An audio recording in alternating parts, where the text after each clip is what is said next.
Hey Robert, how are you? Hey, good, Eric. Good to be Hi, talking to you. nice to be talking to you. We're talking about the film Renner, which has already been released, is out there now. And I saw as I was watching the credits that this is originally the brainchild of Luke Medina, and it had the story idea. And when it came to making it into a film, he and Martin and you worked on the script. Tell me about taking this idea from its germination to what we see in the film Renner. Yeah, of course. Well, it really was this idea that, this robot sort of tricks this person. And for me, I really wanted like something an emotional core in there. And so I came back with them and was like, guys, what if he accidentally programs in his mother? And they thought that was, yeah, quite an interesting way to go. And so then we developed that further and really integrated more of exactly how she manipulates him. And there's a lot of, even working with Marcia Gay Harden, there were a lot of layers that we put in. Like sometimes she's kind of being a little bit sultry. Other times she's trying to hide the fact that she's emotionally involved. And so she acts a bit robotic.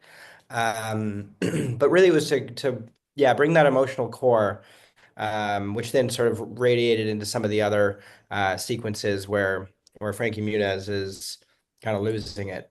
Right. Let's talk about Frankie Muniz. I don't know if he was your first choice, and like a lot of the reviews that I've read, people are like, did not expect to see him in this, but he killed it. Like he crushed it. Yeah. What was the process of bringing him on board, and how did he respond to the material? Yeah, we sent him the script and immediately he was like, "Yes, I'm on board. I would love to do this. Small catch, I'm racing for NASCAR, so if you can sandwich this in between a race, then we can make it happen." And I've watched his show a ton, but I always try to separate the work actors have done prior with who they are. So we really just talked the part, talked what got him excited about it, and he really did a phenomenal job. And I think that's one of the most proud things I am about the film is working with him and pulling out that performance. And so often he was going outside of his comfort zone. Um, Even at the end of the film, he said that he's worked with hundreds of directors, but hasn't uh, been able to get a performance out of him like in this film. And that often he's leaving set and I was like, maybe I did all right. But this time he said every single night I knew I gave it my all, and and we really pushed each other, and that was the climate of the set. But yeah, he really came through and just a perfect casting choice. Yeah. From the opening titles of the film, it's clear that this is set in a near future. About what time period would you put this film at? It's a good question. We originally, when the script came, talking about sort of the evolving writing process, it was just set in an apartment building, present day, nothing, just standard apartment building, and I knew it needed something to kind of elevate it a bit and make it cinematic. And I had been on a trip, working on a documentary in Guangzhou, China, and the landscape of that environment was just otherworldly. And so rather than, borrowing from other films, I just went to that environment and we workshopped it with our department heads and kind of brought that to life. And and so that's the backdrop, really. It's less about a specific time. I mean, it could be today, it could be in the future. Certainly, as we were making the film, the AI was changing dramatically. When we started, there was no ChatGPT, any of these engines. And but really the goal is yeah to sort of put it slightly outside in science fiction, while at the same time knowing that this could be today. Yeah, I think we are definitely headed there. I recently watched a documentary on DeepMind and its ability to solve the protein folding problem and won the Nobel Prize in chemistry. So there are positive aspects of AI, and I think even something like Salinas we could see being helpful for people who are having trouble tapping into their own ability to be assertive. Do you think that there is a story to be told for Renner without the negative influence of his neighbors, where Salinas could actually benefit him? I mean, certainly. I mean, I think that's what we're seeing largely with AI and why it's such a $1 trillion economy. But I think always with these new technologies, it's sort of what are the unintended consequences, and what are the things that are happening that change our entire walk of life, that may not necessarily be for the better. And that, is the warning of the movie. And he's really trying to use technology to get him closer to people. And as we've seen, I mean, Facebook's slogan is connect the world.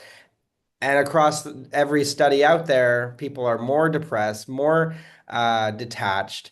And so I think we always have kind of looked at technology, and these things are going to solve our way out of a very sort of agrarian existence, but maybe not so much. Right. A quick question on Salinas, the name. I did a little Googling to see if it's what its root was. I didn't find anything. How did that come up? Just threw some letters together, or is there something behind it?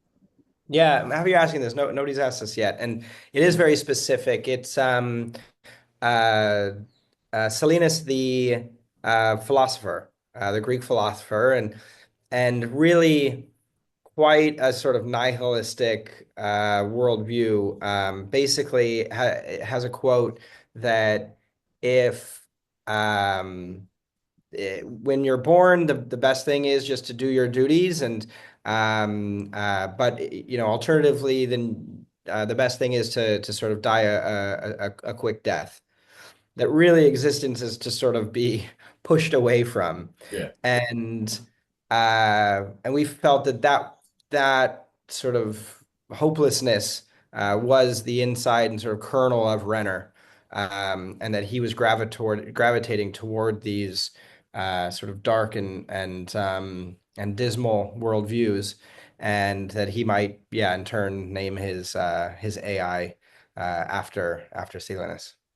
And let's talk about Marcia Gay Harden as the voice of Yeah. Salinas. Was she your first choice? Did you hear some other people? And what did she envision the character being? Yeah, I mean, Marsha, to be able to work with an Academy Award winner, I mean, she really is an artist, as everyone was on this set, and the whole cast. We were really, really blessed. Um, and a lot of it was that nuance that I was talking about of, okay, well, let's do it this way. Well, maybe that's a little too obvious, and really to be ahead and um, and play with Renner, and just bring so much life into it. And interestingly, we actually did test a complete AI voice for the part at one point. We ultimately decided, it's better to have a real human voice. And once we went with Marsha, I mean, there was just so much more of a world built around those scenes that it was certainly the right choice. You have a Chekhov's gun in the film where the first time Renner leaves his apartment to accidentally run into Jamie, he runs into another neighbor. And Hmm. then I saw him in the coda scene at the end. Um, could there be another film? There certainly could. There certainly could. We certainly set it up to see where things might go. Yeah, the fact that the neighbor was sort of stealing the Wi-Fi and Salinas escaped onto his Alexa device. Uh, yeah, I think what we would want to do is say something about where AI is now. And when we started, it really hadn't begun. So I think a sequel could be quite interesting, in light of just how it's exploding at the current time. It would have to have a completely different title. Potentially, yeah, exactly. Exactly. Renner's dead, so Last question. I watched the whole film all the way to the end of the credits, and at the end of the credits, you have a disclaimer that says no AI was used in the making of this film. How important was it for you to make that distinction? yeah, it was. I just think in these types of things, as we're even scrolling through social media, I was sending a video to a friend of these drones of Godzilla. or King Kong like rising up of the Empire State Building, and he was like, "Is this real?" And it's like we should know the difference, and and that ultimately is going to be the thing that's distinctly and uniquely human, and I think it's that human fingerprint which makes projects unique. So yeah, it was important to put that in. Nice. Well, thank you so much for your time, Robert. I really appreciate it, and best of luck with the film. Awesome, thank you, Eric. All right. Cheers. Take care.